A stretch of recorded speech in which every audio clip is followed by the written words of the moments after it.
Sing. Oh, I love you with the love of the Lord.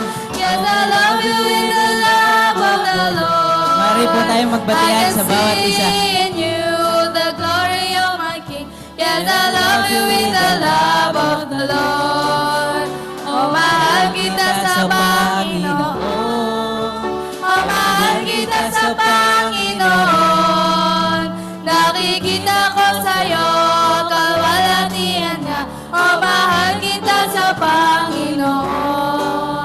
Oh, I love you with the love of the Lord. Yes, I love you with the love of the Lord. I can see in you the glory of my King. Yes, I love you with the love of the Lord. Amen. Palakpakan po natin ang ating Panginoon. At maaari na po tayong bumalik sa ating mga kanya-kanyang upuan. And manatili po tayong nakatayo.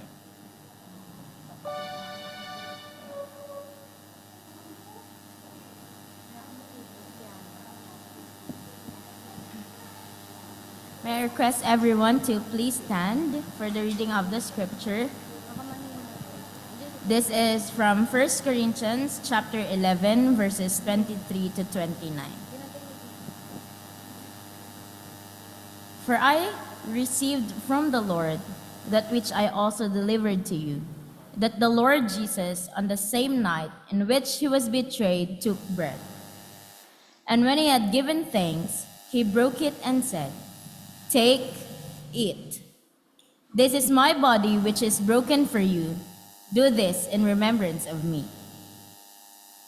In the same manner, he also took the cup after supper, saying, "This cup is the new covenant in my blood. This do as often as you drink it in remembrance of me. For as often as you eat this bread and drink this cup, you proclaim the Lord's death till he comes. Therefore, whoever eats this bread or drinks this cup of the Lord in an unworthy manner will be guilty of the body and the blood of the Lord. But let a man examine himself, and so let him eat of that bread and drink of the cup. For he who eats and drinks in an unworthy manner eats and drinks judgment to himself, not discerning the Lord's body." Praise the Lord for the reading of the scripture. You may now take your seats.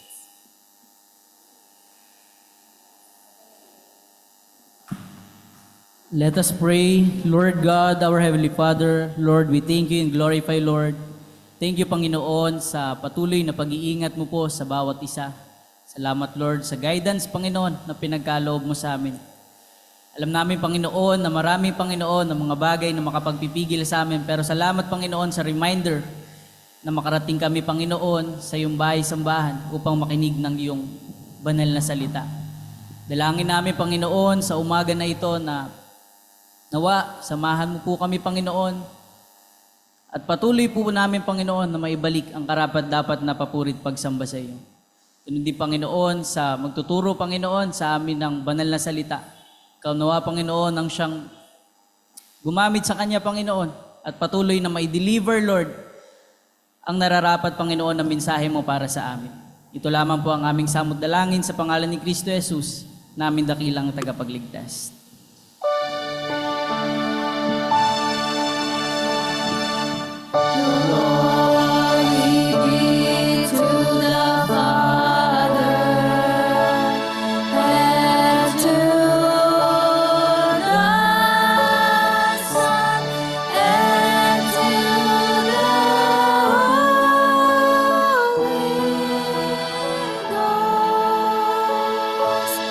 As it was in the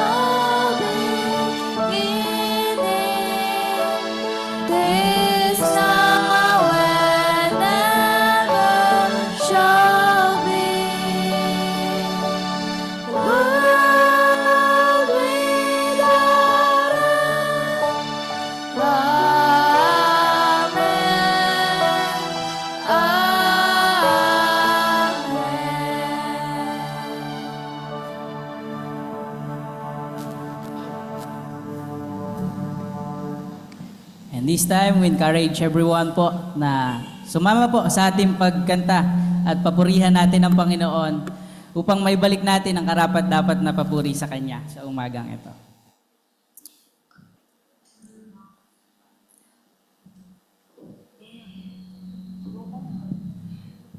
Let us give our praises to our Lord Jesus, for by His wonderful grace that is greater than all our sins. Let us sing our wonderful grace of Jesus.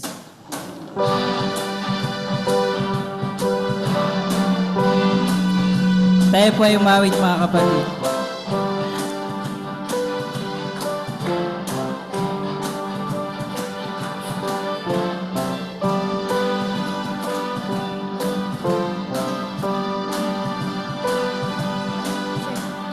Wonderful grace of Jesus, greater than all my sin. How shall my tongue describe it? Where shall its praise begin? Taking away my burden, setting my spirit free. For the wonderful grace of Jesus reaches me. Your grace, your grace, your grace. I thank you for your grace, for all my days. I thank you for your grace, your grace, your grace, your grace. I thank you for your grace, for all my days. I thank you for your grace. Let us sing wonderful grace of Jesus. Wonderful grace of Jesus, reaching to all the lost. By it I have been pardoned, saved to the uttermost. Chains have been torn and broken, giving me liberty. For the wonderful grace of Jesus reaches me. Wonderful grace of Jesus, reaching the most defiled. By His transforming power, making me God's dear child. Purchasing peace and heaven for all eternity. For the wonderful grace of Jesus reaches me.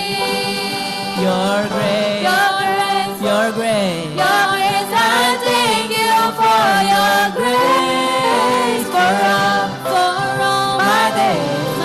I thank you for your grace, your grace, your grace, I thank you for your grace, for all my days.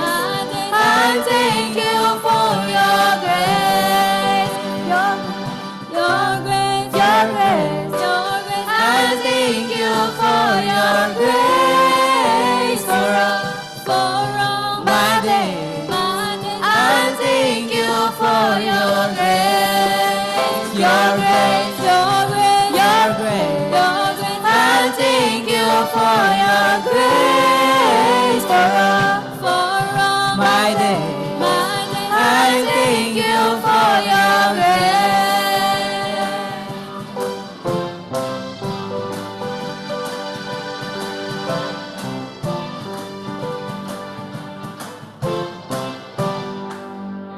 Amen. As we continue singing for the Lord, let us sing Grace Flows Down.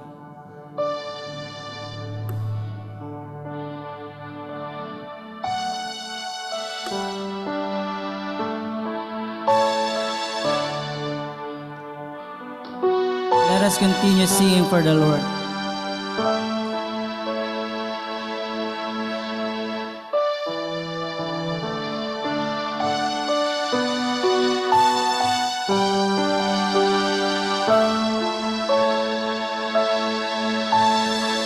Amazing grace, how sweet the sound.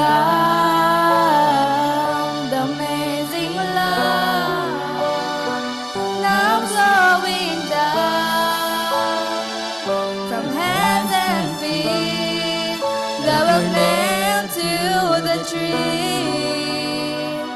as grace flows down and covers me.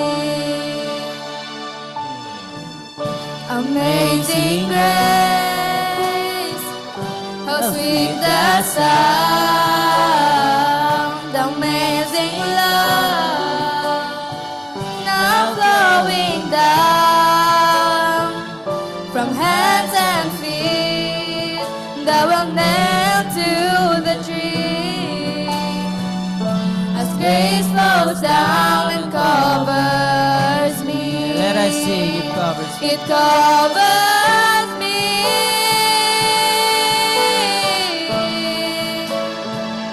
It covers me.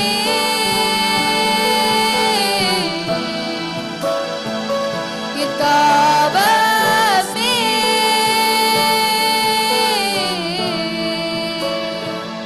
It covers me.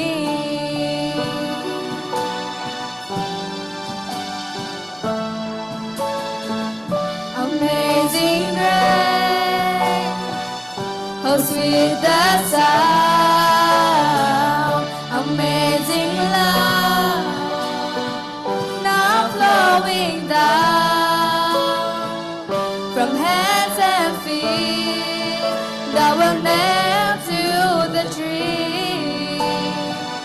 As grace flows down and covers me, it covers me.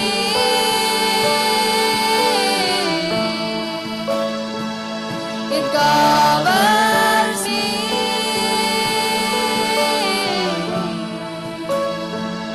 It covers me.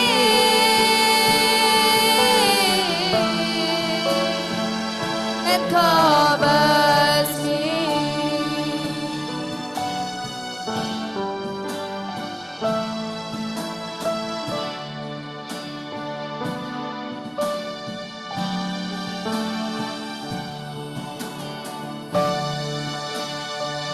It covers me.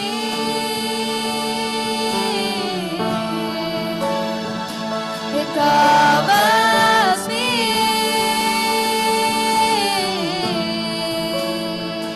It covers me.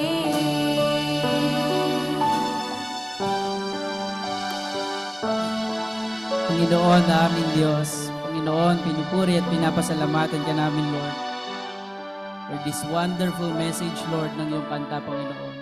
Na tunay na napakapalad ng bawat isa, Panginoon. Napakapalad namin, Lord, dahil sa lahat ng pagkakataon, Panginoon. Ikaw, Panginoon, ang nagko-cover sa amin, Lord. Ikaw ang siyang nag-iingat sa amin, Panginoon, sa lahat ng mga pagsubok na daraanan namin sa labas, Panginoon. Salamat, Panginoon. Purihin ka at luwalhatiin ka sa umagang ito. In Jesus' mighty name I pray. Amen.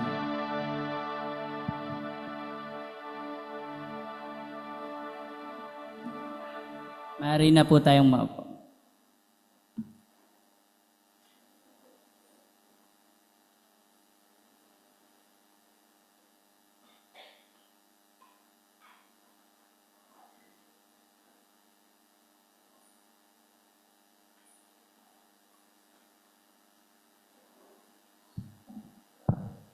Let's bow our heads, please. Gracious and loving Heavenly Father, we'd like to commit to you again this time, Lord, wherein we can think of the beauty of your holiness and the richness of your grace, O God. Salamat po sapagkat mahigit 2,000 taon na ang nakakalipas. Ang pangako ay naging katuparan, O Diyos, sa katauhan ng iyong bugtong na anak na si Jesucristo. Salamat, Panginoon, dahil ang katubusan ay ganap sapagkat ang alay ay sapat, Panginoon. Kaya lumuluwalhati po kami sa oras na ito, Panginoon, na maging ang buhay ng Iglesia ay si Jesucristo ang aming ulo, Panginoon, ang aming pinuno, kung saan pinapatupad mo, Diyos, na ganapin ang ordinansa, Panginoon, ng huling hapunan.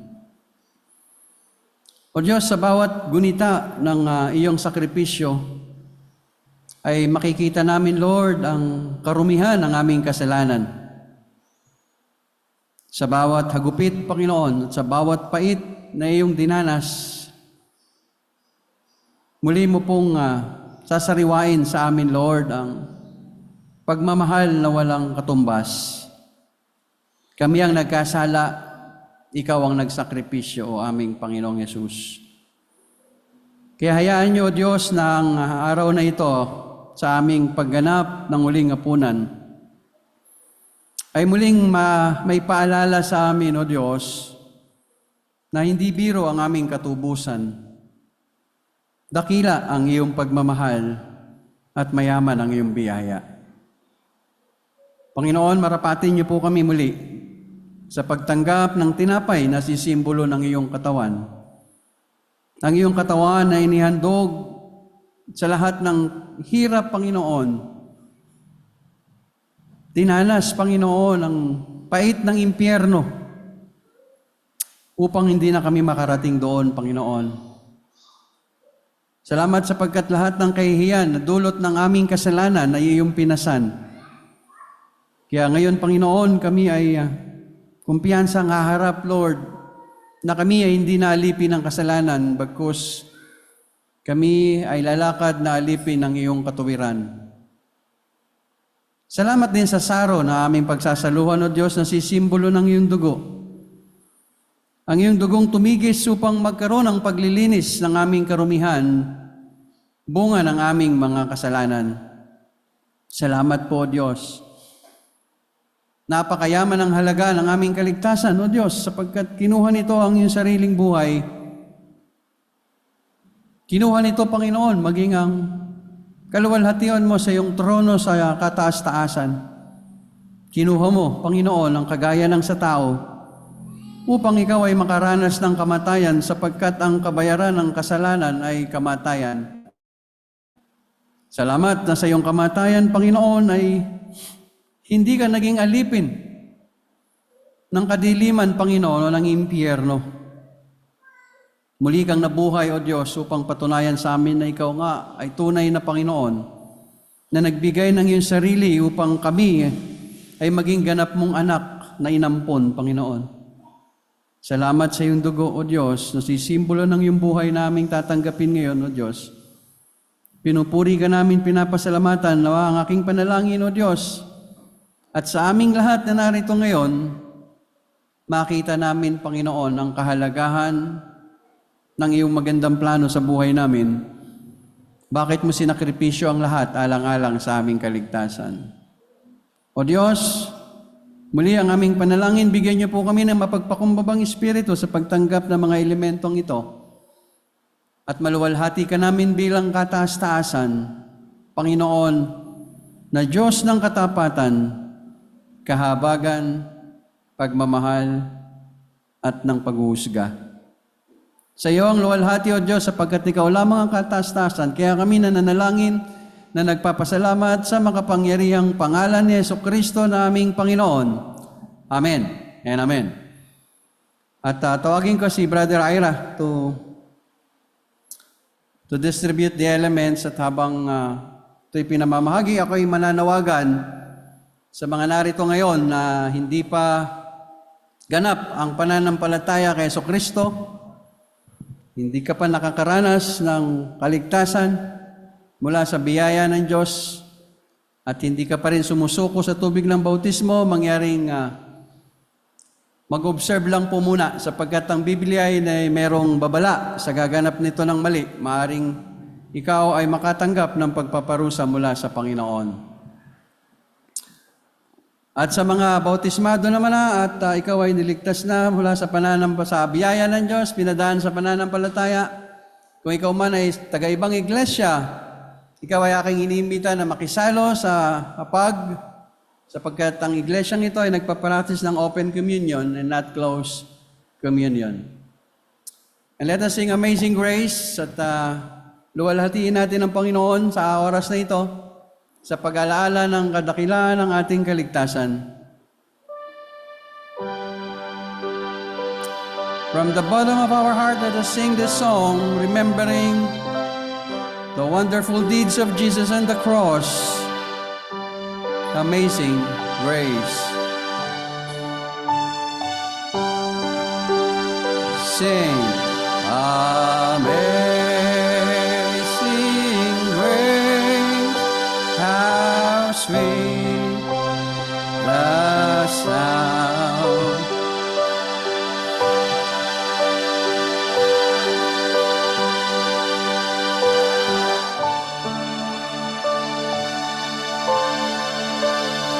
I was once lost, but now I found.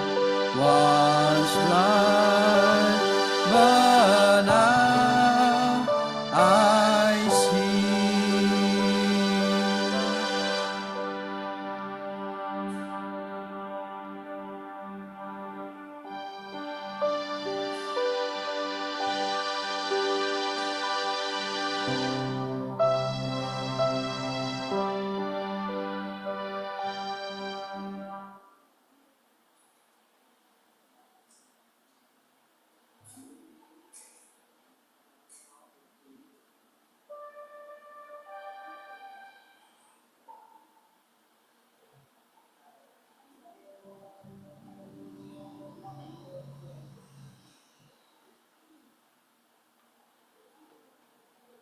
Let us rise.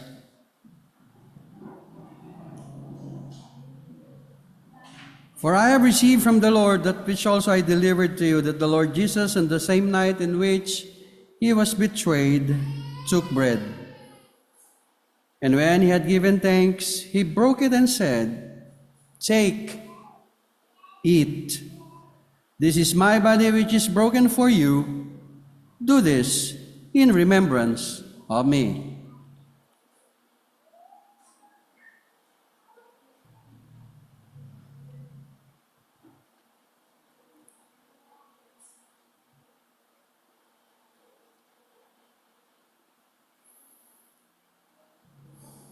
In the same manner, he also took the cup after supper, saying, "This cup is the new covenant in my blood. This do as often as you drink it, in remembrance of me."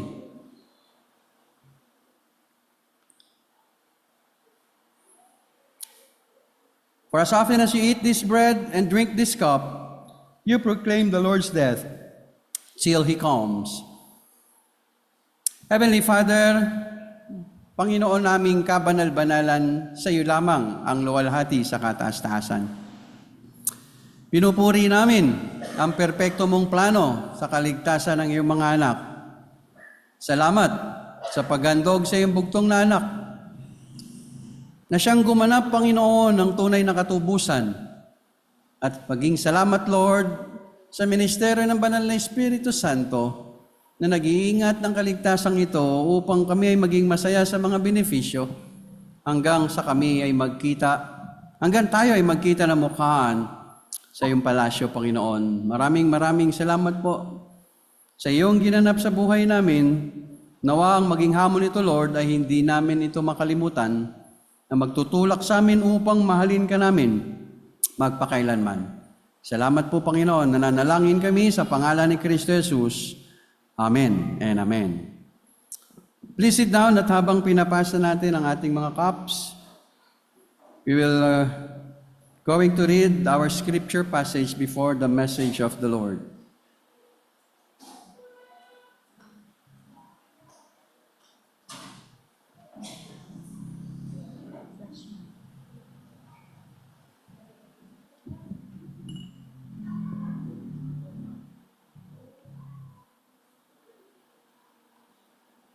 May I request everyone to please stand for the reading of the scripture. And please open your Bibles in the book of Ephesians, chapter 1. And we will read responsively. I will start with verse 3, and then you'll answer at verse 4, and then we will read verse 10 altogether.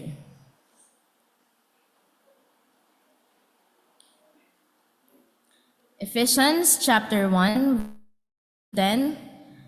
Blessed be the God and Father of our Lord Jesus Christ, who has blessed us with every spiritual blessing in the heavenly places in Christ.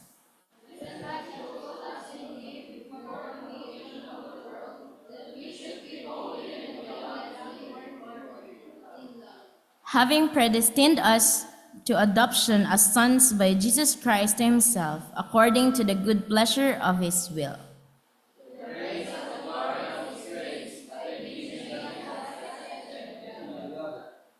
In him we have redemption through his blood, the forgiveness of sins, according to the riches of his grace.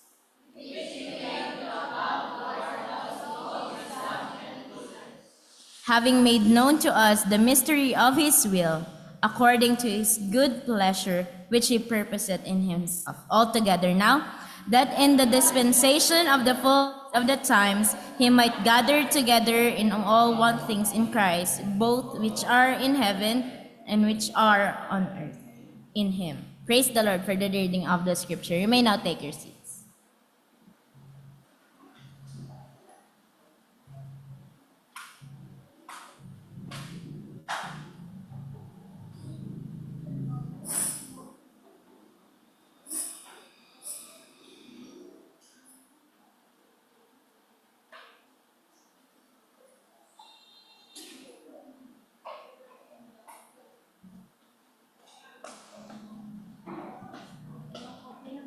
Wala nga ako lero.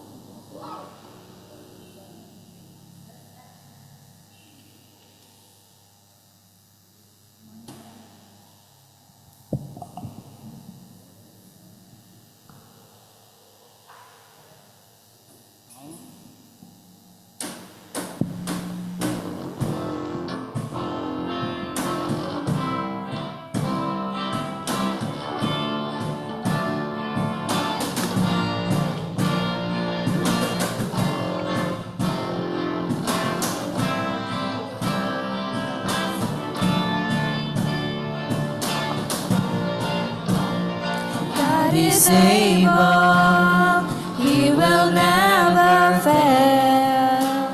He is Almighty God. Greater than all we need, greater than all we have. He has done great things. Lifted up, defeated the grave, raised to life. Our God is able. In his name we overcome.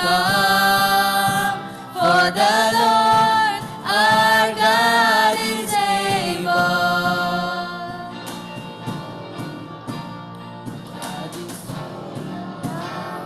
God is on our side. He will make a way. Far above all we know, far above all we hope, he has done great things. Lifted up, defeated the grave, raised to life. Our God is able. In his name we overcome. For the Lord our God is able. God is with us. He will go before. He will never leave us. He will never leave us. God is for us. He has opened arms. He will never fail us. He will never fail us. Lifted up, defeated the grave, raised to life. Our God is able. In his name we overcome. For the Lord our God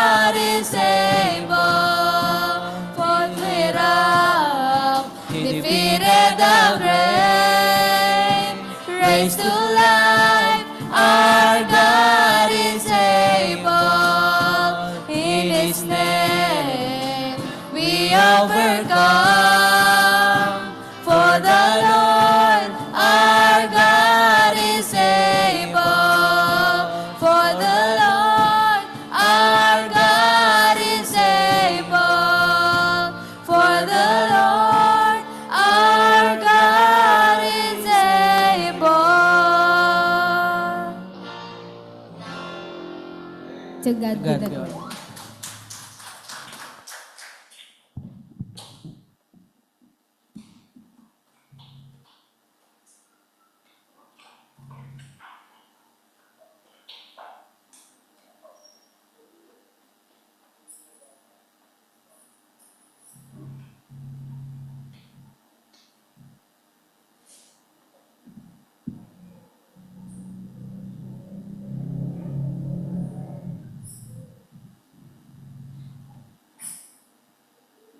Good morning! Walang tao sa taas, no? At okay ba maganda ba yung bato ng volume dyan? Okay? Kasi hindi ko naririnig yung sarili ko pabalik eh.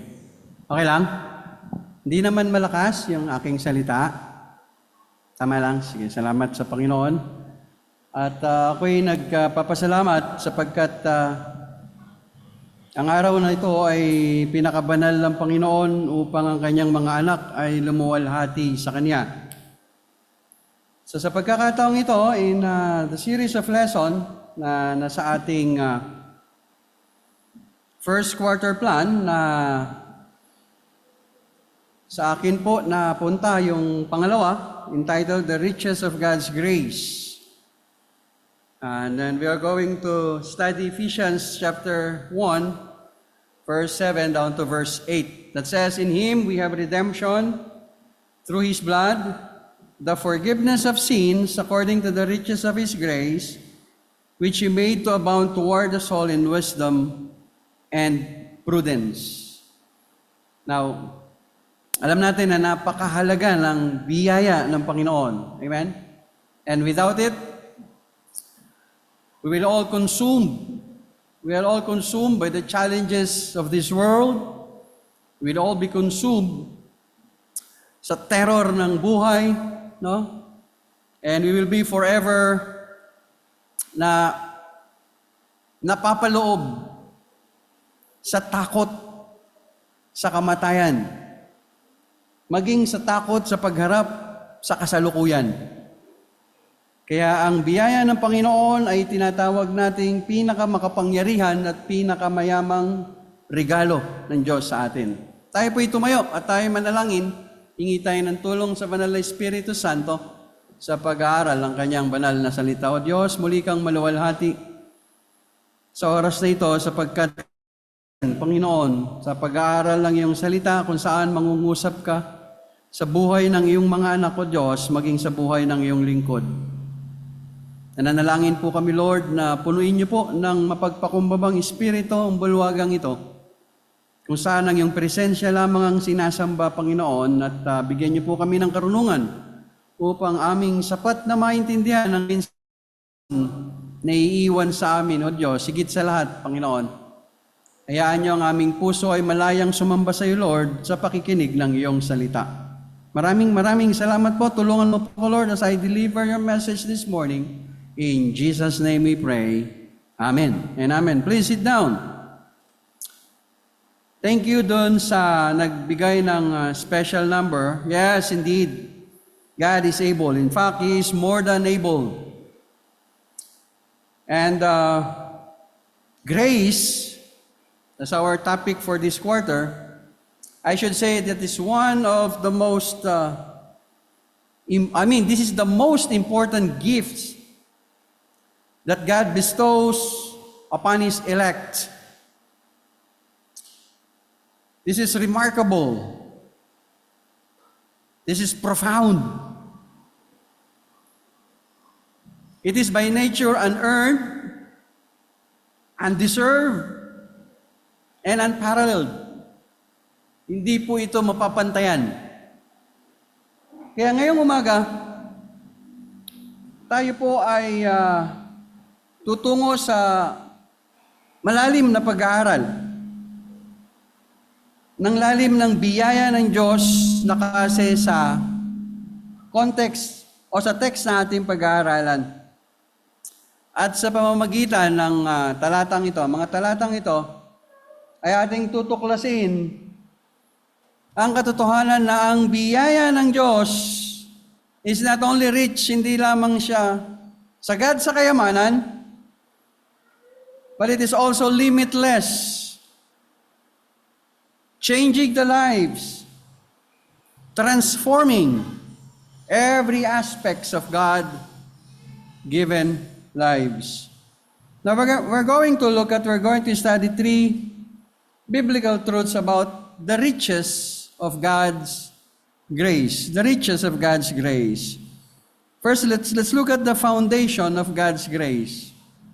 The foundation of God's grace, Paul freely speaks about its foundation, that it is in Christ Jesus. The foundation of grace, the manifestation of grace, at ang kabuuan ng biyaya ng Panginoon ay hindi lamang na kay Jesucristo, kundi si Jesucristo. And the verse says, redemption through His blood. Now, maganda pong mabigyan natin ng emphasis itong bahaging ito ng sulat ng apostol na ito doon sa iglesia ng Efeso, taga-Efeso. Now, sinimula ni Apostol Pablo ang pagtuturo na kay Jesucristo merong katubusan. In Christ, there we have redemption. Redemption through His blood.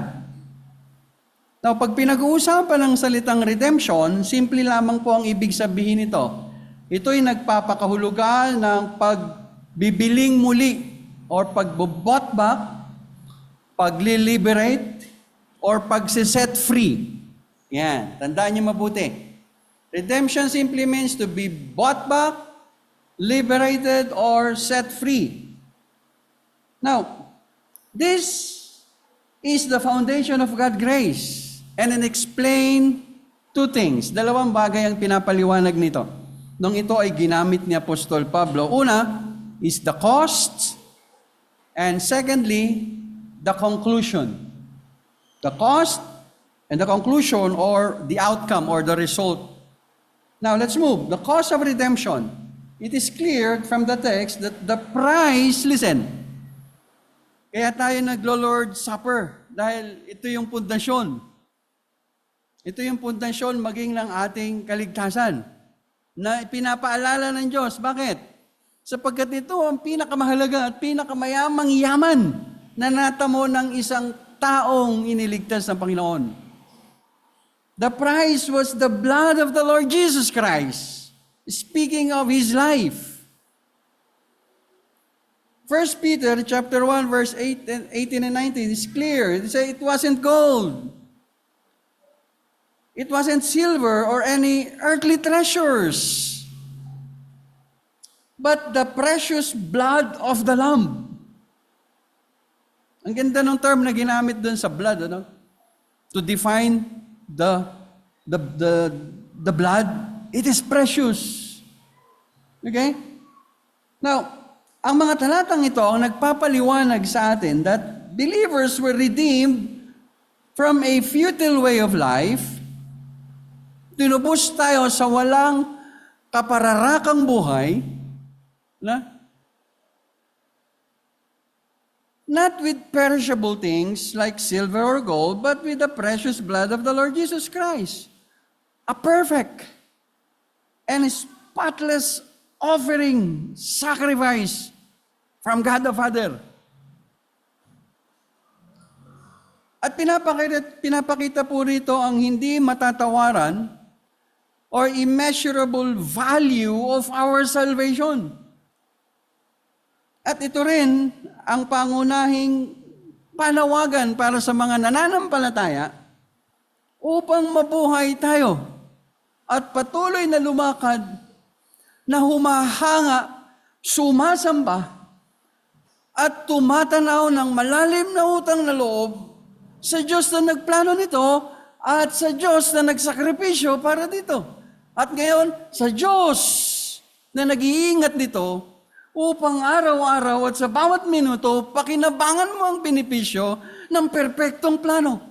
Habang ikaw, tayo, ay namumuhay una sa walang kwentang buhay.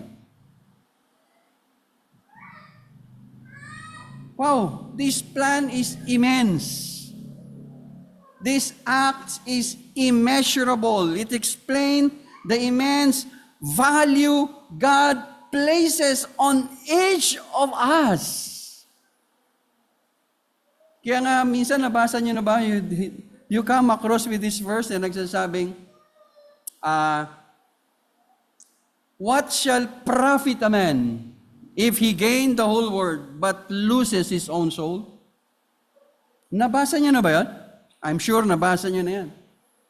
Alam niyo yung pinapakita ng tagapagsulat doon? Na ang buhay mo, ang buhay ko, ang halaga ng isang kaluluwa ay higit pa sa halaga ng yaman ng buong mundong ito. That is how God valued our lives. It took the life of His Son.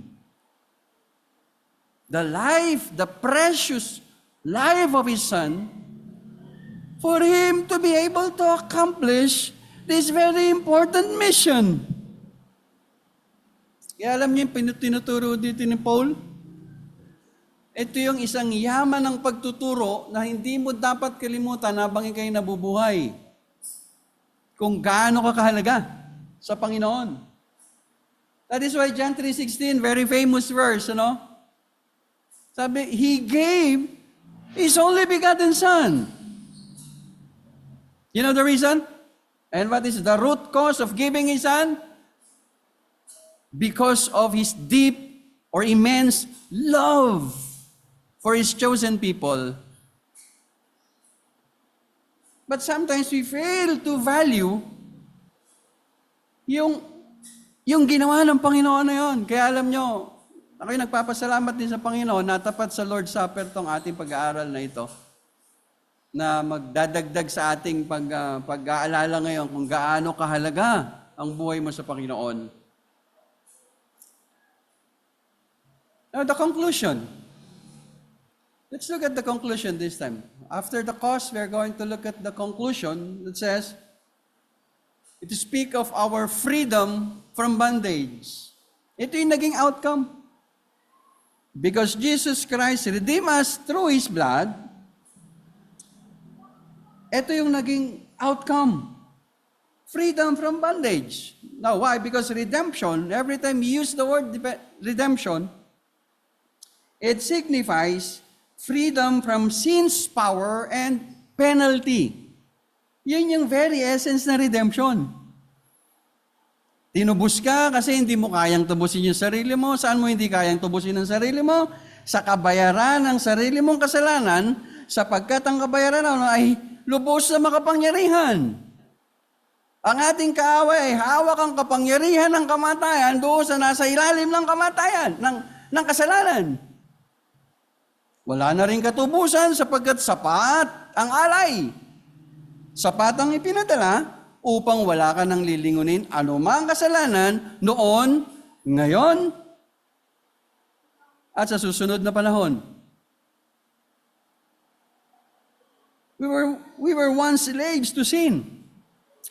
But through the grace of God, we have been set free. Romans 6:18 says, having set free from sin, have become slave of righteousness.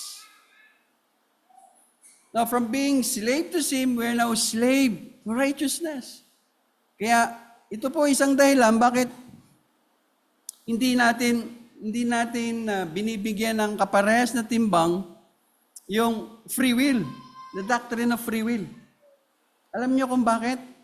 Kasi after mong mapasailalim sa pagkalipin sa kasalanan, nung ikay tinubos ng Panginoon, ikaw naman ngayon ay nasa ilalim ng kapangyarihan ng katuwiran ng Diyos. Tunay nga ikay malaya, ngunit ikaw ngayon ay malaya sa pagsunod at pagtugon sa ilalim ng kapangyarihan ng Diyos. Now, Galatians chapter 5, verse 1, please. Go to the book of Galatians chapter 5, verse 1. Paul says, "Stand fast, therefore, in the liberty by which Christ has made us free, and do not be entangled again with the yoke of bondage." You see? It is very clear. Hindi na tayo muling nagpapalipin dun sa control. No, in the picture, sa Old Testament, it is under the control, kontrolado rito yung domesticated animal. Yun yung ginagawa ng yoke. Okay? And the same picture na binibigay dito ni Paul. It is speak of the yoke of the law, which is, they believe, the essence of true religion. But Paul says that for those who pursued it as a way of salvation, the law was yoke of slavery. But through Christ's redemption, Paul says, stand fast in the liberty which Christ has made us free. It is a concrete liberty. Walang bahid ng pagbalik doon sa pagiging alipin ng kasalanan. Na-imagine ninyo, mga kapatid, merong isang mayamang hari na hindi lang nagbayad ng kalayaan mo, kung hindi, inadapt ka pa para maging bahagi ng kanyang kingship, ng kanyang pamilya, ng royal family. Now, this is the picture of our redemption because of the Lord Jesus Christ. Kinuha ka mula sa pagkalipin sa kasalanan. Ngayon, ikaw ay alipin ng kanyang katuwiran at naging bahagi ng kanyang kaharian. A legal child of God by virtue of His adoption. Sobra-sobra naman natin yung ginawa. Ikaw yung nagkamali, ikaw yung nagkasala, ikaw yung kinamumuhian, ikaw yung nananakit sa Diyos, pinlano niya na tubusin ka, ngayon, sapat na sana yan. Okay, hindi na ako mapapahamak, but look at it. For us to fully satisfy with His grace, He adopted us as His legal children. That every time na pag-aaralan mo yung degree at yung preciousness ng offering ng Diyos para sa atin, kapatid, pagbulay-bulayan mo kung gaano ka kahalaga sa Diyos para lang sayangin mo ang buhay na yan. Para lang hindi alay pabalik sa Kanya. Be wise. You are precious. Each and every one of us in this room is precious in the sight of God. Hindi niya lang dineklara yun. Ginampanan niya yun para lubusang mong maintindihan kung gaano ka kahalaga sa Kanya. So every time you see the cross, every time nagaganapin mo ang huling hapunan, tanda mo, higit sa iyong kahalagahan, ang halaga ng Diyos, ang halaga ng Diyos, ang nakasuot sa iyo, yan ang kanyang katuwiran. So this is the principle I would like to share this morning. Redemption reminds us of our worth in God's eyes and compel us to live in the freedom He provides. But the question is, are we living as someone who has been redeemed? Therefore, let us all embrace the freedom and the new life that Christ's blood was secured for all of us. The life that is secured for all of us. The fulfillment of God's grace The text says, forgiveness of sin. This is the fulfillment of His grace in the lives of the redeemed. The forgiveness of sin. Dito mas pinalawak ng Panginoon ang pagpapaunawa sa Kanyang biyaya. He demonstrated it through the forgiveness of our sins. Now, ating pagbulay-bulayan, anong klaseng kapatawaran ba ang napapaloob doon sa katubusan? Did you come to realize kung anong klaseng kapatawaran ang napapaloob doon sa katubusan? Some Bible believers says it is just temporal forgiveness. Some churches believe that it is not a complete forgiveness. Kaya nawawala yung kaligtasan naniniwala sila. Na pagka nagkasala uli I'm slave of sin again. Kaya ano gagawin? Ano yung tinuturo? Lalo na may mga leaning sa ibang theology, tatanggapin uli ang Panginoong Jesucristo, mag-iiyak uli, pupunta sa altar, magluluhod, at ibubuhos ang luha. Sayang yung luha. Kung itinulog nyo na lang yun, saan? Naging muta pa sana yun. Bakit? Yun yung tinuro Yun yung naging kultura. From time and time again, pagka nagkasala ka, tanggapin mo uli ang Panginoon, ililigtas at muli kang maliligtas. But, brethren in the Lord, that is not biblical theology. Hindi yan ang tinuturo ng Biblia. Now, ano ba yung napapaloob doon sa katubusan ng kasalanan? Anong klaseng forgiveness ba yun? That further demonstrate yung degree ng love. Yung degree ng grace.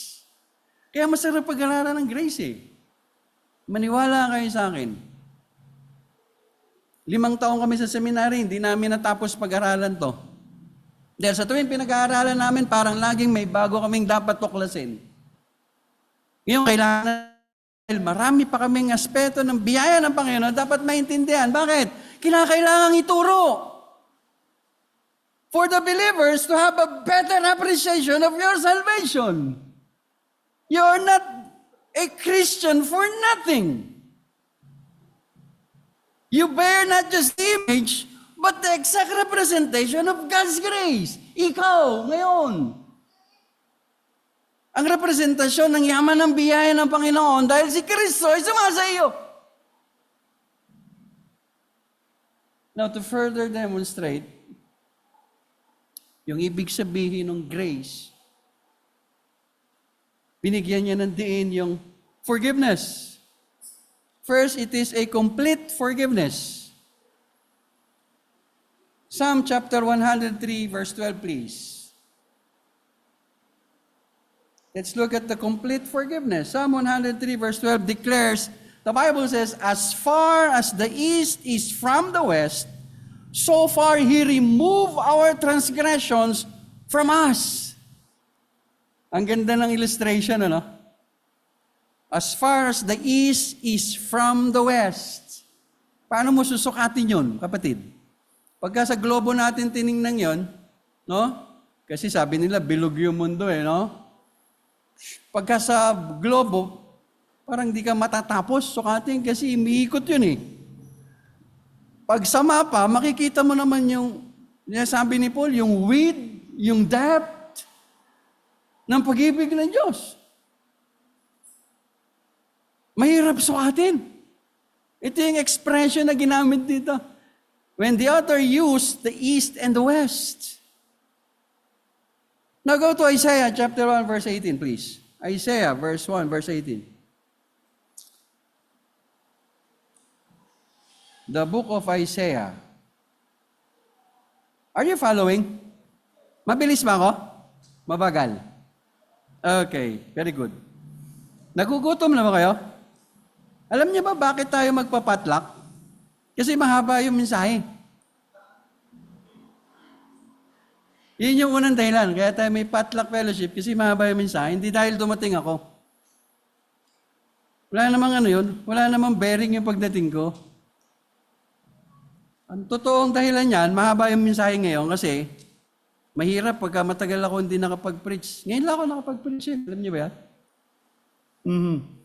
Puro devotional, puro ganun lang. Pag naiimbita, ganun lang. Pero ngayon, makakapag-preach ako. 1:18, please. Come now and let us reason together, says the Lord. Though your sins are like scarlet, they shall be as white as snow. Though they are red like crimson, they shall be as wool. Ang daming mga figurative dito na ginamit, ano? And I'm glad maraming teachers dito ngayong umaga. No? May magko-correct sa akin pag nagkamali ako. Correct me if I'm wrong, please. Na ako po ay open sa correction. Now, yung talatang ito, pinapakita yung immeasurable distance first doon sa Psalm ng east and west. Ang sinisimbolize din yung complete and infinite removal of sin for those who trust in God. Okay? Na nagsasabi, gagaya ng sinabi rito ni Isaias, kung paano niya babaguhin yung kulay ng buhay. Okay? It only means that God's forgiveness is absolute. It is absolute. And it's offering believers freedom from guilt and assurance. Kaya nga sabi na Isaiah, though they are red like crimson, they shall be as wool. That is next to impossibility. Alam niyo ba yan? Saan ka nakakita ng scarlet na naging puti? Alam niyo ba yung scarlet? Anong kulay yan? Ako colorblind kasi ako kaya po asa lang ako sa Google. Napakaganda ng pagkapula noon, malalim ang pagkapula niya. Paano magiging puti yun? It is only by the grace of God para mangyari yun. Para kalimutan niya yung madugong kaganapan na bunga ng kasalanan. Wow! Now listen. Wala pati yung guilt. And there is the assurance that their sin will no longer define. Their sin will no longer condemn them. Sabi ni Paul, therefore there is no condemnation to those who are in Christ Jesus. Kasamang ipinako sa kamatayan, ikaw at ang iyong kasalanan. Dead in Christ. Died in Christ.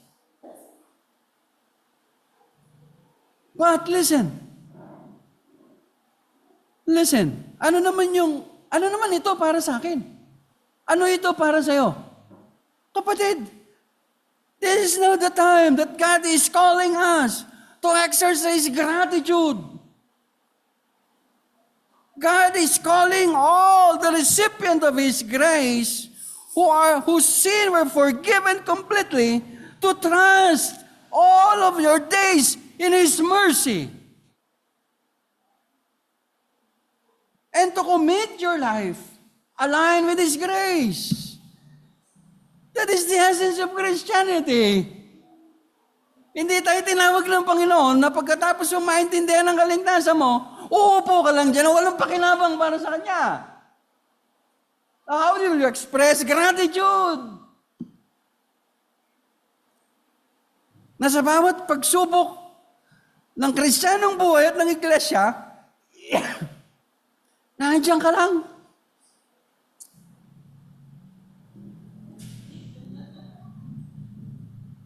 Grabe na yung pagpapala ng church talaga, no? Dati 330 ml lang binibigay niyo sa akin dito ngayon. Litro-litro na. Mukhang pabor na pabor kayong mag-preach ako ng mahaba,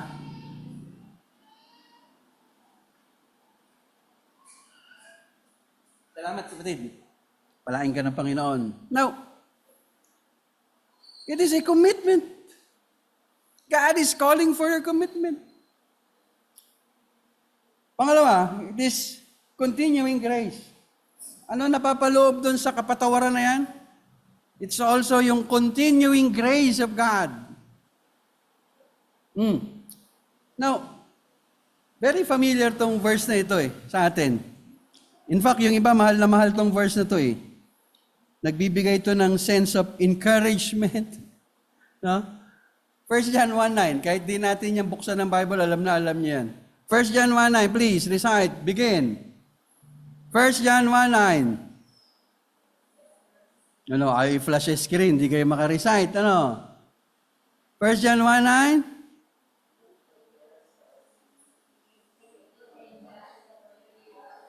Exactly. Makikita niyo dun sa verse, no? Na yung forgiveness is not a one-time event, but an ongoing reality for the believers. Realidad yun, na sa tuwing babalik ka dun sa kasalanan, merong Panginoon na sadyang tapat na magpapatawad sa iyo, hindi ka lang patatawarin, patuloy kang lilinisin sa yaman ng kanyang biyaya because He is preparing you to present you spotless in the throne of His grace. So listen, kapatid, every time na natetempt ka, no, minsan kasi may nag-chat sa akin na isang member dito, Pastor, feeling ko, Pastor, save ba talaga ako? Kasi paulit-ulit kong ginagawa yung kasalanan eh. Ligtas ba talaga ako, Pastor?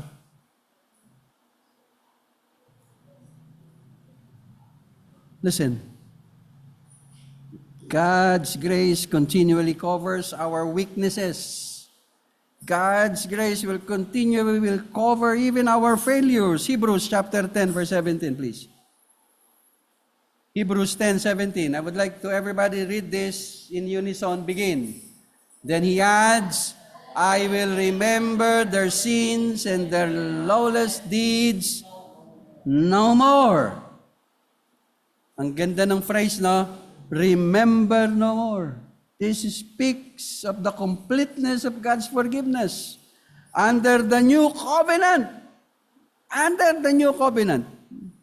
The covenant of the blood of the Lord Jesus Christ. And remember no more means that God chooses not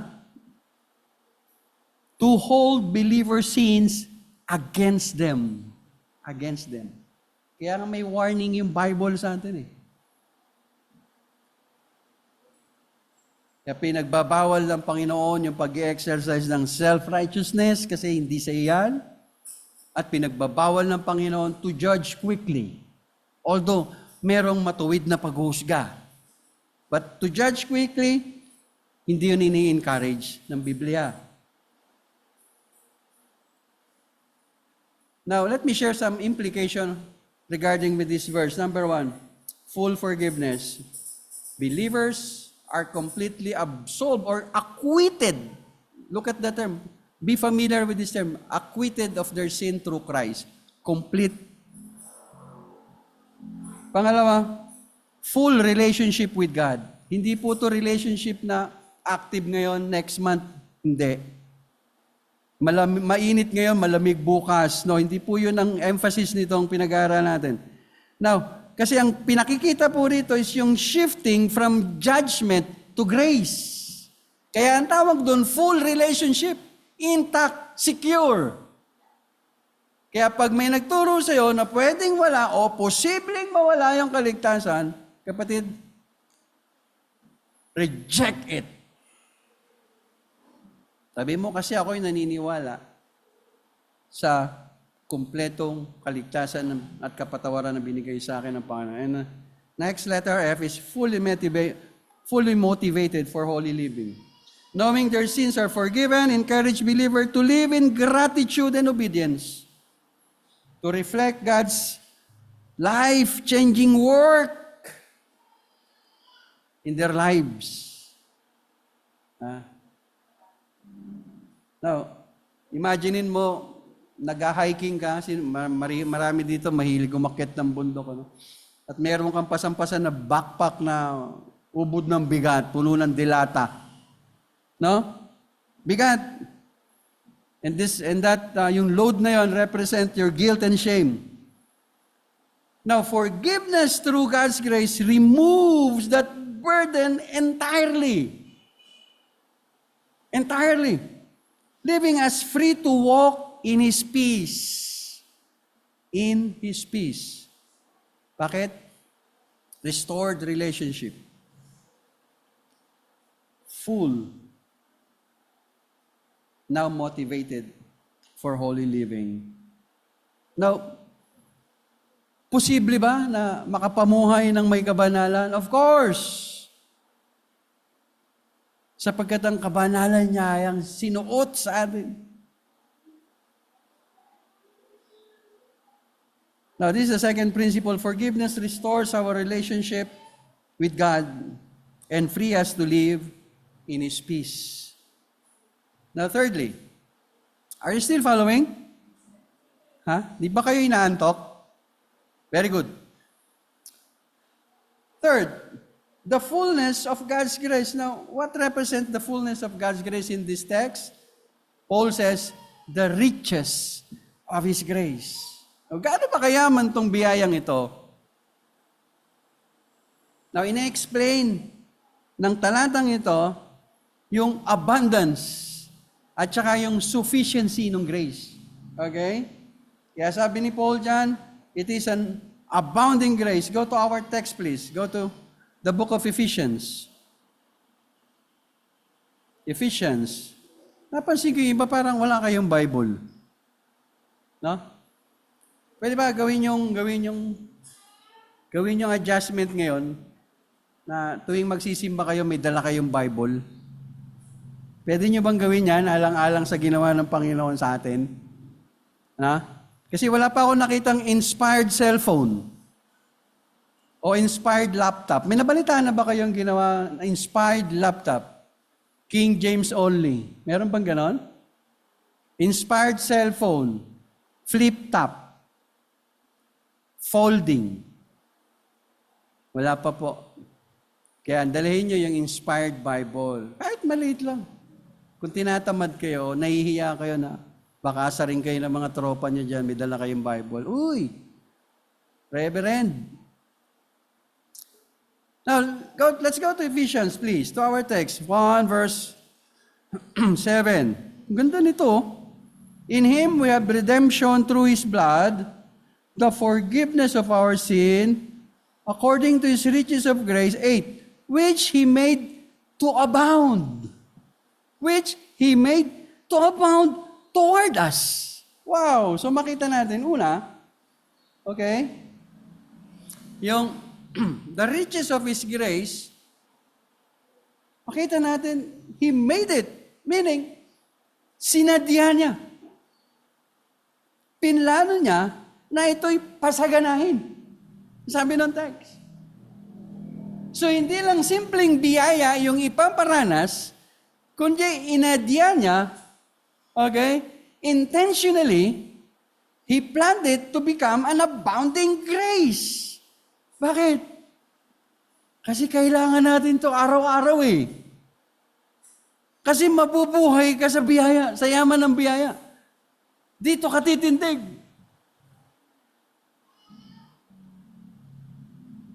Kaya we believe that God's grace is not limited.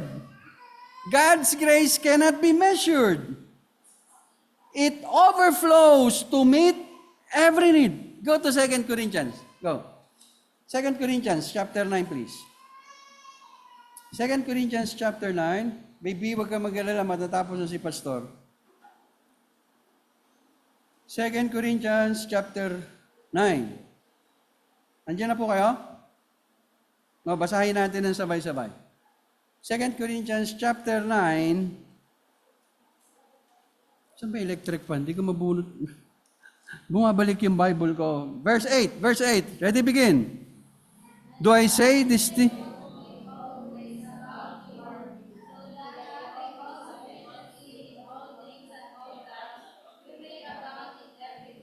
Wow! Now, alam niyo tinuturo dito ni Apostol Pablo, mga kapatid? Paul teaches that God abundantly provide for those who give generously in the context of giving. Tingnan niyo Bakit magbabalik ang Panginoon ng maraming beses doon sa mga nagbibigay ng marami?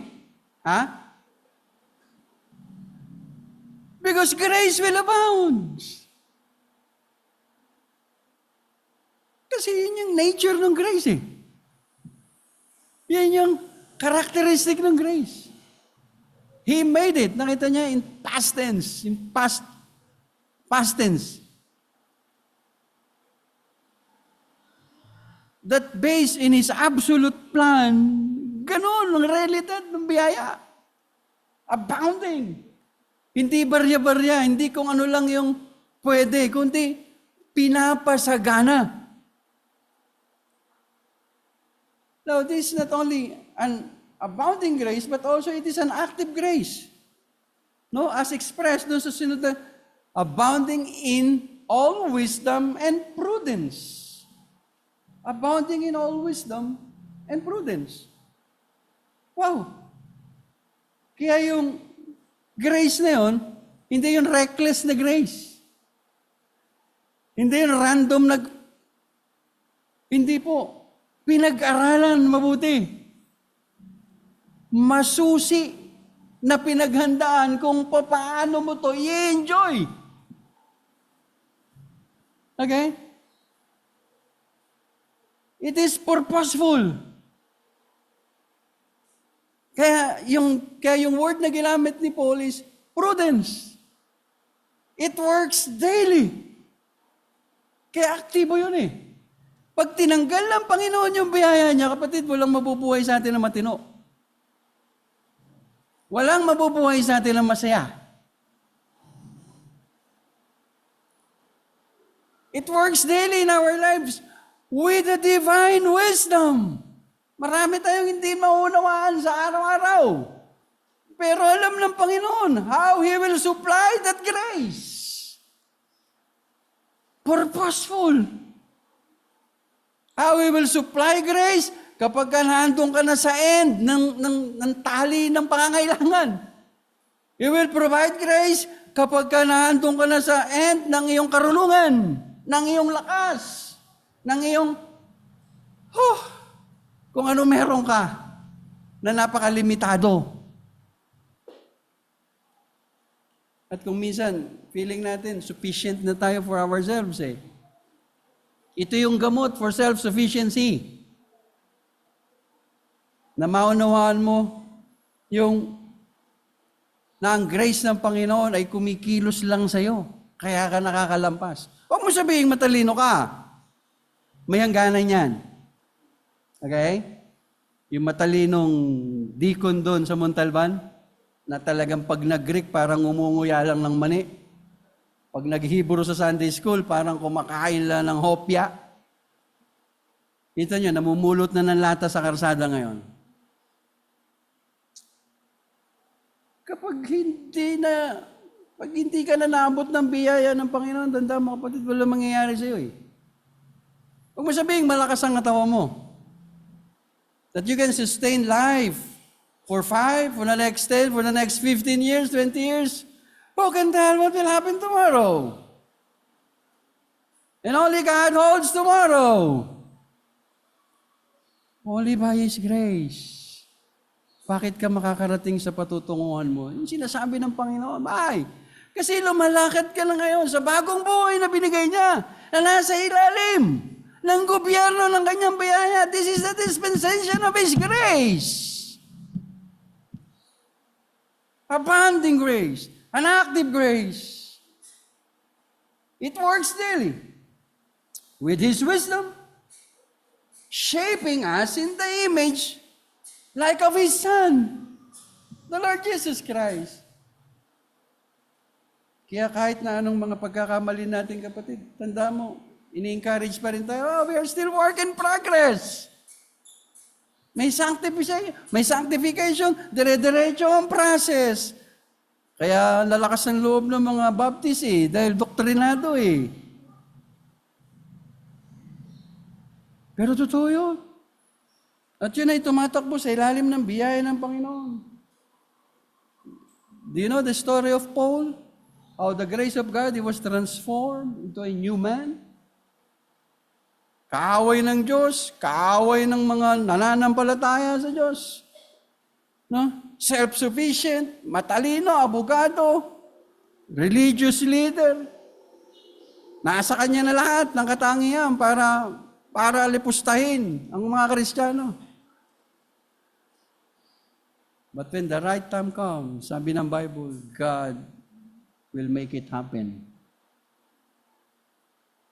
The road to Damascus experience ni Paul, hanggang ngayon pinag-aaralan natin. To show what grace means. How powerful is the grace of God is. Walang kasalanan, walang karumihan na hindi babaguhin yung biyaya ng Panginoon. All you have to do is to surrender and just to humbly acknowledge that everything is just by the grace, an active grace of God. Purposefully, the grace of God works with Apostle Paul. Purposefully, the grace of God works with Peter. The grace of God works with Philip. Now, to each and every one of us, and this is the principle, God's grace equips us for every good work, the Bible says, and draw us closer to His purpose for His life. Kaya kapatid, wala kang dapat pagsisihan sa mga nangyayari sa buhay mo ngayon kung magtitiwala ka lang sa Diyos. Wala kang dapat regrets ngayon kung naiintindihan mo na ang biyaya ng Panginoon ay aabot sa lahat ng sitwasyon natin. Amen? Now, in application, I would like you to understand God's grace, that it should inspire a response. Now, what will be our response to God's grace? At dito po ako magwawakas. Pero hindi po ako nangangako. Number one, it's gratitude. I believe you will agree with me because it is clear in Colossians chapter 3, verse 16, and also in 1 Thessalonians 5:18. It says, give thanks in everything, give thanks. A heart full of thankfulness for the unmerited favor we receive, though we do not deserve. Yan nga unmerited no? Second is godliness. It's a call to godliness. Grace empowers us to live righteously. Amen? It teaches us to deny ungodliness and worldly lust, according to Titus chapter 2, 11 to 12, also in 1 Peter chapter 1, 15 to 16. If you still have time, mamaya, reviewin niyo yan sa bahay.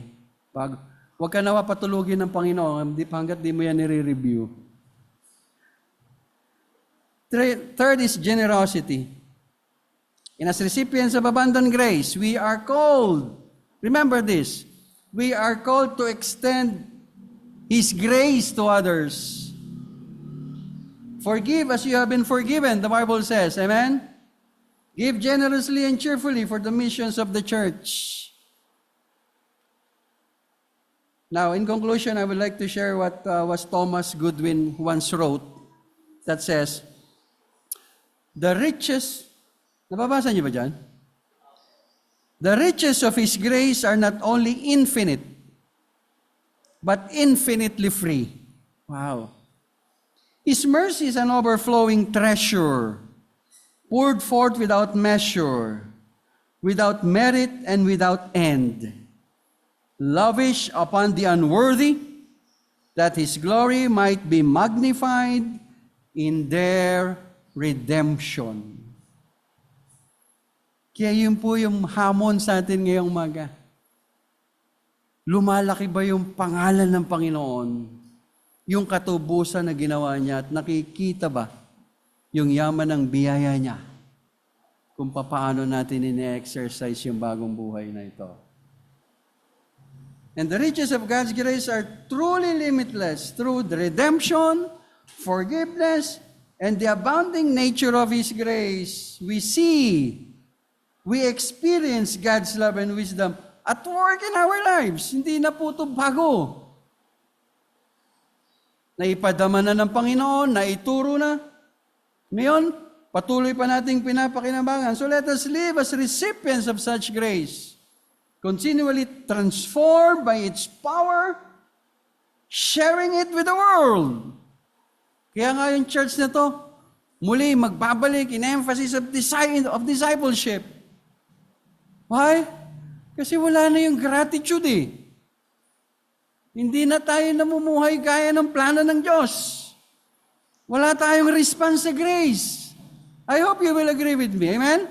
Obviously, you will agree with me. Look at ourselves. Minsan, nakukontento na lang tayo na meron tayong naiko-contribute sa church. Activity, nakakasali tayo. But what about the mandate? The mandate na dapat nating tuparin. As an expression of true gratitude of our redemption. Ang sabi ng Panginoon, niligtas kita para sa kaluwalhatian ko, kaya luwalhatiin mo ako. So listen, church. Malakas ba yung voice ko? Hindi ako sumisigaw, nagpapaliwanag lang. Mga kapatid, sa malaot madali, para mas madaling maintindihan. Sa yaman ng biyaya ng Panginoon ay pinaliwanag sa atin ngayon hanggang sa kapatawaran ng kasalanan, hanggang sa karakteristik ng yaman ng biyaya ng Panginoon, karapatan niya. Naniniwala ako na you will agree with me na karapatan niya na ibalik mo ang para sa Kanya. Ibalik natin ang para sa Kanya, kapatid. Pag sumikapan natin sa biyaya ng Panginoon na sakdulang yaman, pwede palang hingiin eh. No? Kaya pala sabi niya, even in your ask and it shall be given. Hingiin natin, intentional natin hingiin. Panginoon, gamitin mo po ako upang maging kapahayagan ng yaman ng biyaya mo.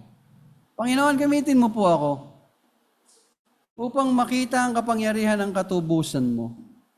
Kapatid, and God can use you kahit saan ka makarating, kahit saan ka pumunta, kahit na ano ang iyong gawin. If you will just commit your life as your response to God's redemption, ask the Holy Spirit from the bottom of your heart with full commitment, Lord, may your power be upon me. Hayaan mong makita nila ang yaman ng iyong biyaya sa buhay ko. And this is the challenge for all of us as I close. If you have not experienced the riches of God's grace, today is the day to receive it. Surrender your life to Christ and let His grace redeem. Let His grace forgive. And let His grace transform you. And for those who have already received this grace, commit to living in its fullness. Allow it to shape your life and your relationship with God. And may this blessed message from the Lord ay maging yaman at dagdag biyaya sa puso at sa isip ng kanyang mga hinirang. Tayo po yumuko at manalangin. Panginoon, sapat po, Panginoon, ang iyong paalala upang muli ay mabuhay sa isip at puso namin, Lord, that we are just recipient of your manifold grace. Tunay na mayaman ang iyong biyaya na kumikilos sa amin. Sa bawat araw, O Diyos, ang aming panalangin, O Diyos, tulungan niyo po kami. Biyayaan niyo po kami ng lakas to respond righteously sa mensaheng iniwan niyo po sa amin. Continue to bless this church, O God. Bless every family of this church, Panginoon. Ano man mga sirkumstansya, ano man mga problema, Panginoon, na hinaharap at umaalipin sa iglesyang ito, Panginoon. Salamat dahil pinaalala mo sa amin na sapat ang iyong biyaya, it is abounding and it is active, Lord, nagaganap sa pangangailangan ng bawat isa. Pagpalain niyo po ang iyong salita sa buhay ng iyong mga anak. Maluwalhati ka nawa, Panginoon, sa pag-aaral na ito. In Jesus' name we pray. Amen and amen.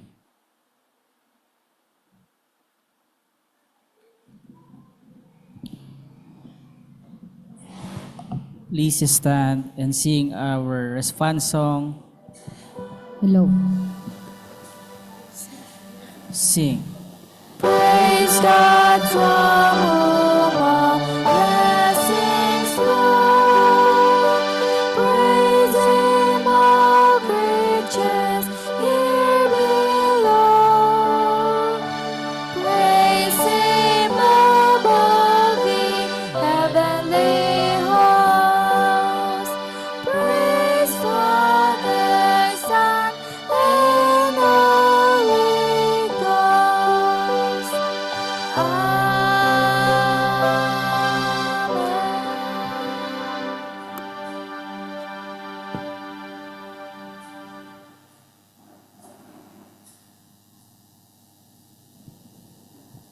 Please remain standing for the reading of the scripture.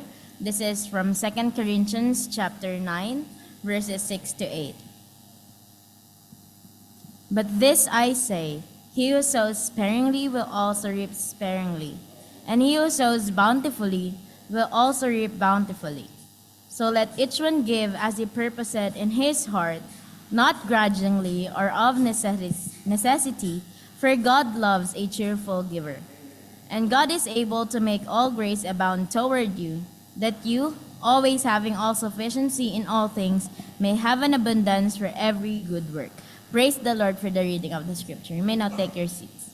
Tayo po'y manalangin po. Ama kong Diyos, nagpapasalamat kami sa kabutihan niyo at katapatan na pinagkaloob niyo sa amin. Salamat na ang lahat ng aming mga pangailangan ipinagkaloob niyo dahil ito, Lord, sa yaman ng iyong biyaya at hindi kayo nagkulang dito, Panginoon. Sapat to, hagit pa, Lord, sa lahat ng iyong binigay sa amin. Kaya nawa, Panginoon, bilang katapatan namin sumasamba sa inyo at kagalakan namin magbigay sa inyo, tanggapin niyo ang aming may kapo, aming mga handog at ganoon din ang mga mission-faith promises namin na gagamitin niyo ito patuloy sa patuloy na pagpapalawig ng iyong kaharian sa lupang ito. Purihin ka sa kabutihan niyo sa iyong katapatan sa buhay namin at makita niyo po na bawat isa sumasambay sa inyo sa pagbibigayan. Sa pangalan ni Jesus, Amen.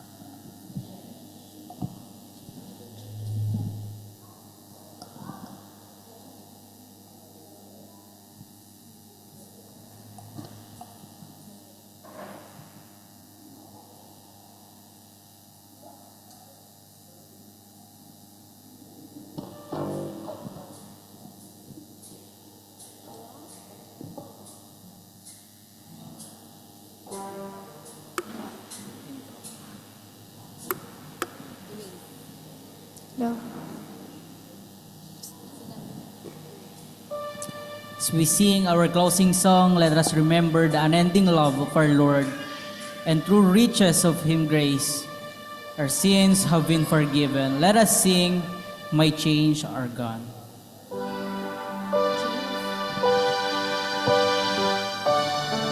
Tayo po ay tumayo, mga kapatid.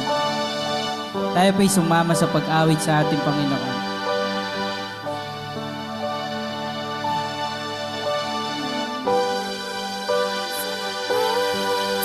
How sweet the sound that saved a wretch like me.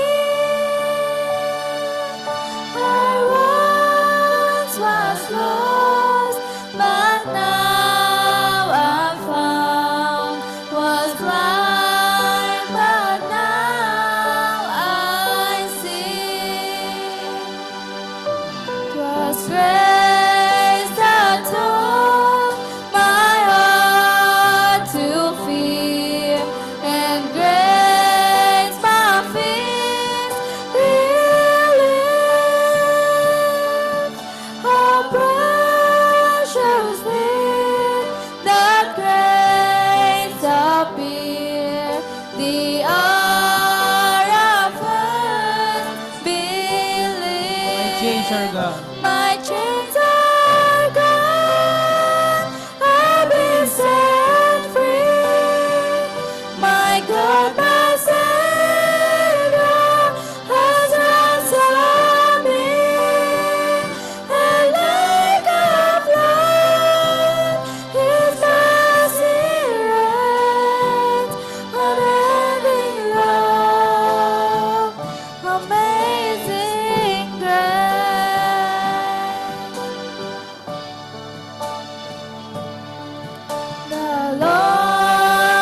Muli, Panginoon, ngayon at sa wakas ng panahon, biyayaan niyo kami patuloy ng puso, nalilingon at magpapasalamat sa yaman ng iyong biyaya, O Diyos.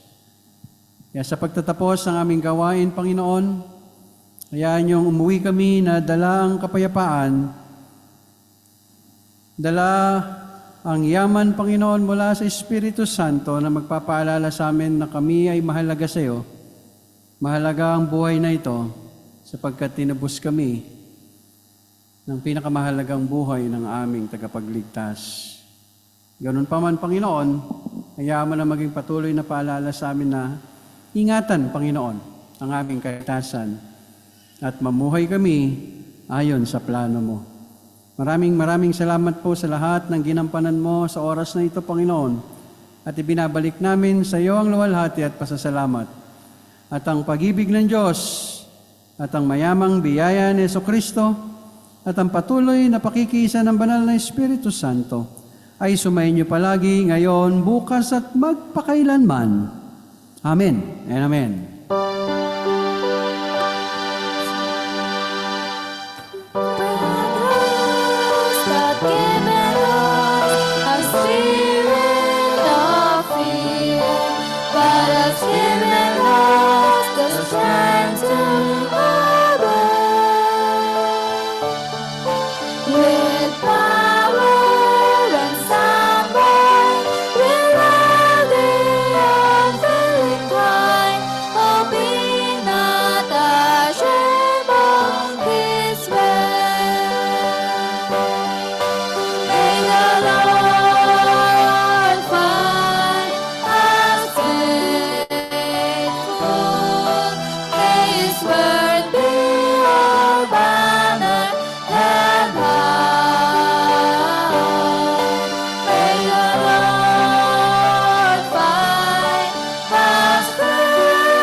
Kapatid, sa ating pag-iwahe ulay saan ka man makarating, ano man ang iyong gagawin. Tanda mong palagi, mahal tayo ng Panginoon. Magandang umaga po sa Diyos ang luwalhati.